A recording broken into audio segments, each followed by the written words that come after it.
রুই মাছের তো আশা করি অনেক রেসিপি ট্রাই করেছেন, বাট একবার এইভাবে বানিয়ে দেখুন।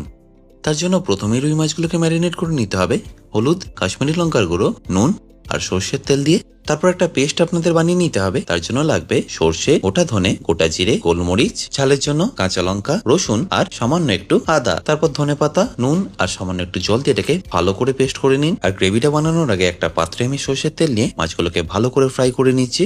এখানে আপনাদের অবশ্যই মাছগুলোকে একটু লাল করে ফ্রাই করে নিতে হবে। তারপরে একই মাছ ভাজার তেলে আমি দিয়ে দিচ্ছি এলাচ, রঙের জন্য হলুদ গুঁড়ো আর কাশ্মীরি লঙ্কার গুঁড়ো। তারপর একবার মিশিয়ে নিয়ে আমাদের বানিয়ে রাখা পেস্টটাকে এখানে দিয়ে দিতে হবে আর কুক করতে হবে যতক্ষণ না ঠিক এরকম কালারটা চলে আসছে। আর একবার কালারটা এরকম চলে আসলে এখানে দিয়ে দিতে হবে টমেটো বাটা। সেটাকেও রান্না করে নিতে হবে যতক্ষণের মধ্যে থেকে তেলটা ছেড়ে আসছে। আর তারপর জল দিয়ে এখানে একবার ভালো করে ফুটিয়ে নিন। আর তারপর ফিনিশ করুন গরম মশলা, কাঁচা লঙ্কা আর ধনেপাতা দিয়ে। ব্যাস, তাহলেই রেডি রুই মাছের মশলা কারি।